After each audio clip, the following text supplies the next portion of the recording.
Kita udah sering banget review monitor gaming di GTID. Akhirnya hari ini kita berkesempatan nyobain monitor yang khusus untuk desainer. Kayak apa sih?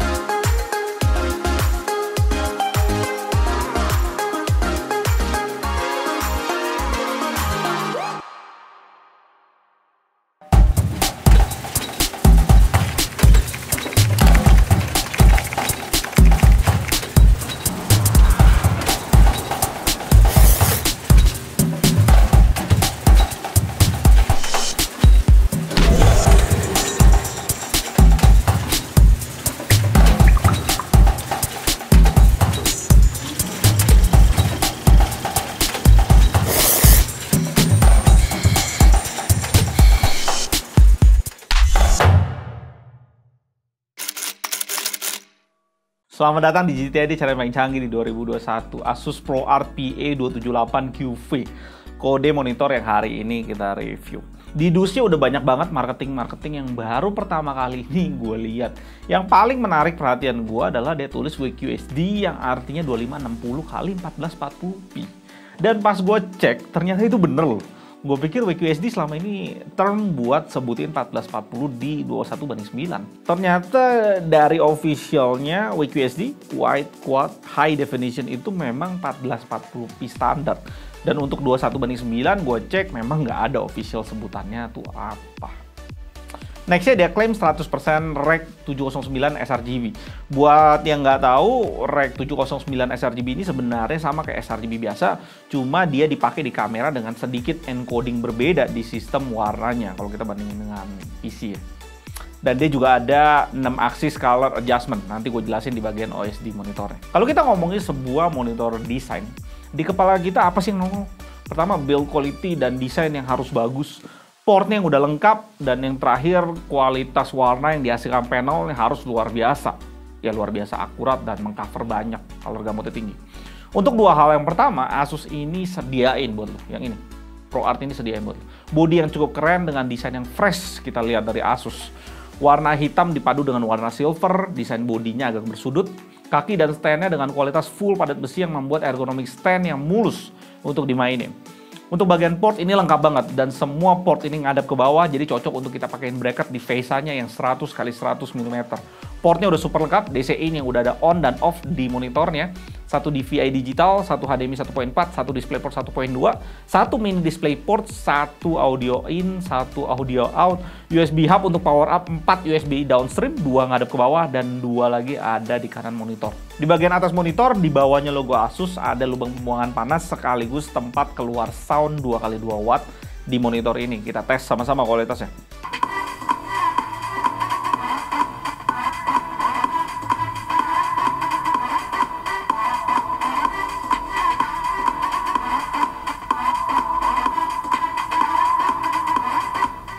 Untuk monitor yang menyentuh harga 6 jutaan, speakernya ini masuk ke kelas yang biasa aja. Ya sebenarnya udah cukup clear suaranya, tapi ya berasa kurang kenceng. Di kelas harga segini ya nggak terlalu spesial gimana. Yang penting bisa bikin clean meja aja. Bagian depan monitor udah 3 side bezel-less, nice. Dan yang menarik ada di bezel bagian bawahnya. Dia tambahin kita kayak penggaris ukuran gitu yang ditarik sepanjang monitornya. Itu 60 cm ya, total panjangnya.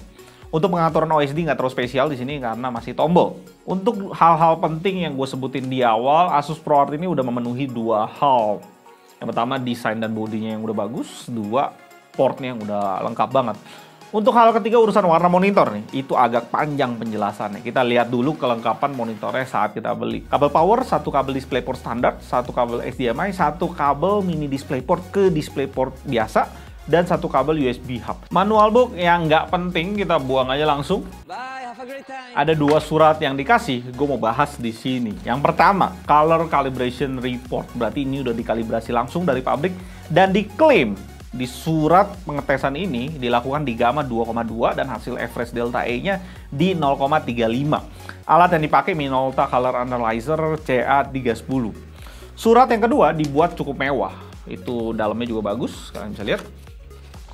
Ya, ada tulisan ProArt dan macam-macam.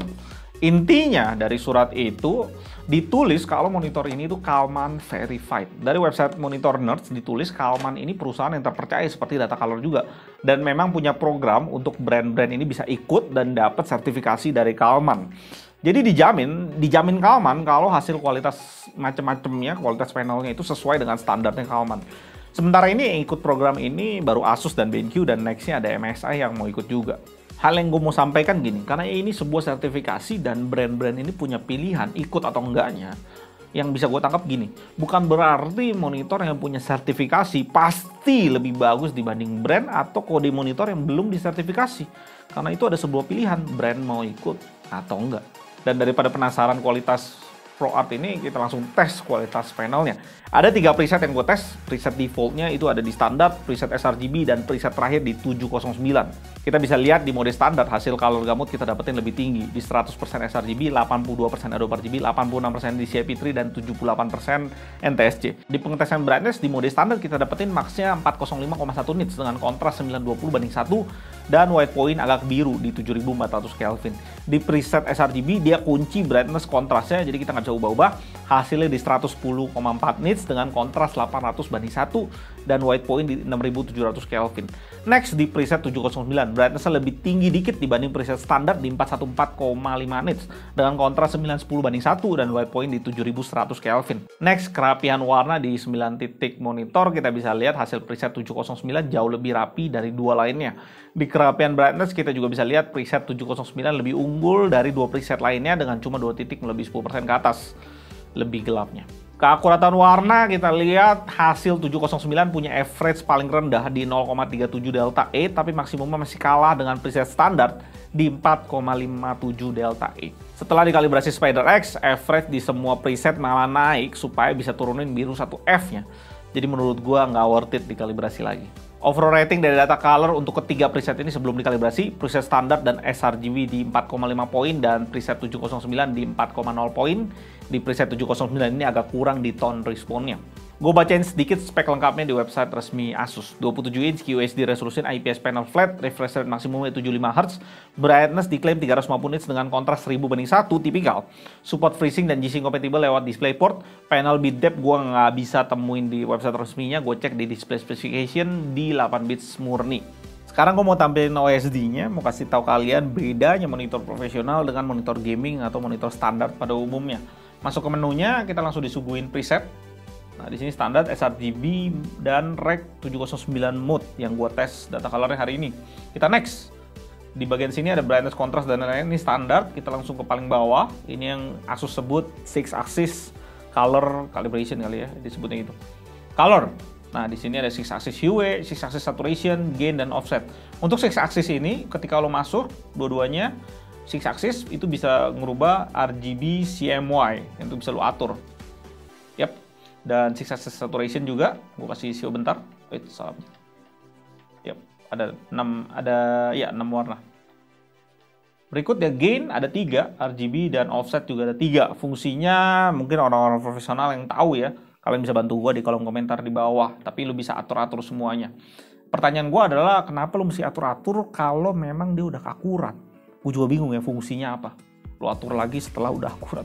Malah jadi nggak akurat kan sebenarnya. Berikutnya, hal yang menarik adalah di bagian setup. Nah, lu masuk ke Quick Fit. Menu Quick Fit, di sini ada ruler. Lu bisa nyalain ruler dan jadi ada penggaris langsung di monitor. Dia bikin preset ini kayaknya inch, bukan cm. Di Asus ini juga udah ada shortcutnya langsung ke menu Quick Fit di bagian 3 sini. Nah, setelah ruler, alignment. Nah, alignment ini rule of third kalau bahasa fotografinya, gue baru tahu. Jadi objek lu di antara sini-sini lu udah kasih patokannya. Berikutnya, dia juga kasih lu A4, dimana ketika lu mau printing pada saat selesai desain, di sini dikasih ukuran A4 sesungguhnya. Ini A4 ya? A4 ya? Ya A4, pas gitu. Landscape ataupun portrait. Dan juga sama dengan B5 ya tadi. B5. Nah, ini ukuran B5 sebenarnya. Jadi dia kasih tahu lu kira-kira patokan pada saat lu desain B5 segini. Itu aja sih bedanya. Dan gue juga baru tahu bedanya di situ. Kita tes bleeding sekarang, gue show yang hitam dan kalian perhatiin dulu bagian bawah. Di sini semuanya hitam dan rapih. Gue coba ke bagian kanan monitor, kita bikin hitam. Nah, nggak ada yang nyemprot sendiri putih-putih. Bagian atasnya sekarang kalian perhatiin. Ya, semua sisi nggak ada dan tibalah di bagian kiri. Di sini langsung kelihatan bleeding nih. Bleeding tipis di bagian sini. Ada aja bleeding sih, monitor mahal juga. Dan semuanya seperti ngegaca. Jadi kalau kalian nggak ada bleeding berarti kalian hoki luar biasa. Dan itu pengetesan bleeding kita. Monitor Asus ini bisa kalian dapetin di harga 6,4 juta dengan garansi 3 tahun full Asus. Saingan di pasaran ada Dell U2721DE, ViewSonic VP2768A, dan Dell P2721Q. Gue bahas sedikit tentang harganya. Untuk sebuah monitor resolusi QHD 75Hz dipatok di harga 6,4 juta. Kedengeran aneh ya sih? Ini udah ngelewatin batas QHD di pasaran di harga 3 jutaan. Dan juga udah masuk ke harga kelas monitor-monitor 4K. Ada ViewSonic, Dell, Philips, dan kawan-kawan. Itu menguasai pasar ini. Daripada penasaran, gue cek ke China untuk harga lebih jujurnya berapa. Di China harganya gue bisa temuin di 2398 RMB untuk PA278QV ini. Rate rupiah 2200, monitor ini harga sebenarnya di 5,3 jutaan. Kelihatan banget Asus jual mahal segmen ini karena gue rasa alasannya ya dia mau untung dengan segmen yang demand-nya dikit. Jadi pembelinya juga pasti dikit, nggak ada masalah sebenarnya. Dan pastinya ada dari antara kalian ngomong gini, lu ngapain sih bandingin dengan harga di China sana? Apa gunanya? Kan ada pajak, surat resmi, dan lain-lain. Pasti beda lah kalau masuk Indonesia. Dejavu sih gue dengan kata-kata itu. Jawabannya gampang bro. Harga di China sana adalah patokan sebenarnya brand bisa jual di harga berapa untuk di Indonesia. Asus sendiri udah buktiin ke kita kalau dia bisa jual harga yang mepet banget, bahkan sama dengan harga di China. Kita lihat aja Asus VG249Q, monitor yang gua sering rekomendasiin ke kalian kalau cari 24 inch IPS 144Hz. Di China di 1349 RMB. Rupiahnya 2,9 juta tuh. Di Indonesia jual 2,9 juta. Ya memang sih tadinya harganya 3,7 juta.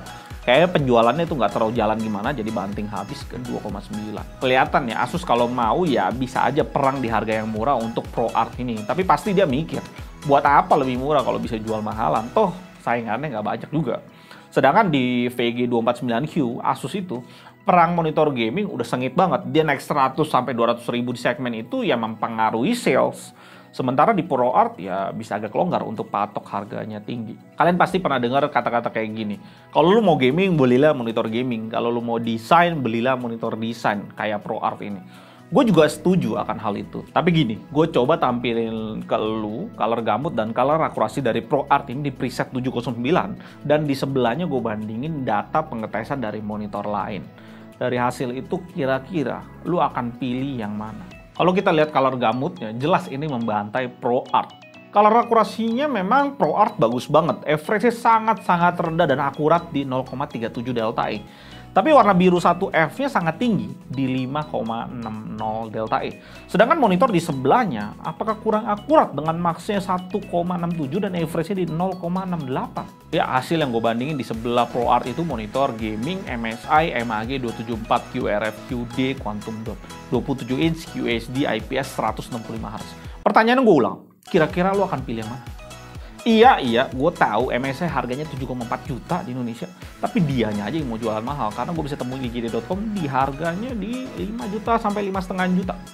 Secara harga kita bisa bilang kedua monitor itu di segmen harga yang sama. Kalau lu mau yang hasilnya mirip sama MSI ini tapi harga lebih murah, ada pilihan resminya di Indonesia kok. ViewSonic VX2705 2KP MHD. Hasil gamut dan color akurasi juga tinggi dan kita bisa bilang melewati ProArt di sebelah gue ini. Ini hasilnya.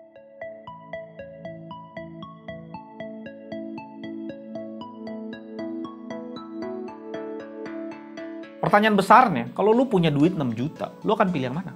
ViewSonic VX2705 yang gue cek di Tokopedia harga 4,9 juta. Lu beli dapat kembalian 1,1 juta tuh.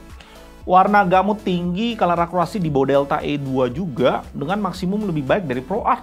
Atau lu malah nambah dikit 400 sampai 500 ribu untuk beli ProArt yang sudah Kalman certified. Dan ini info tambahan kalau gue bandingin ketiga monitor yang kita bahas tadi, ViewSonic dan MSI udah 8 bits plus FRC. hampir 10 bits murni. ProArt cuma 8 bits murni. Di sini gue cuma paparin data ke kalian.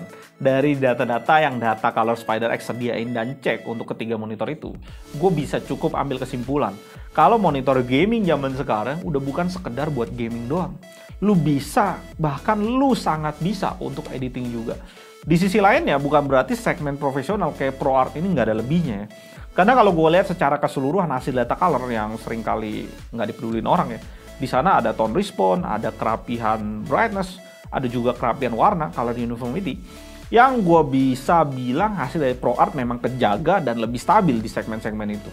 Nah, di terakhir ini gue mau sebelahin ProArt ini dengan Xiaomi 24,5 inch Face IPS 144Hz. Dua-duanya klaim dikalibrasi dari pabrik. Dan kalian lihat warna-warnanya. Ini warna-warna yang gue ambil dari website Pantone. Kira-kira ada bedanya?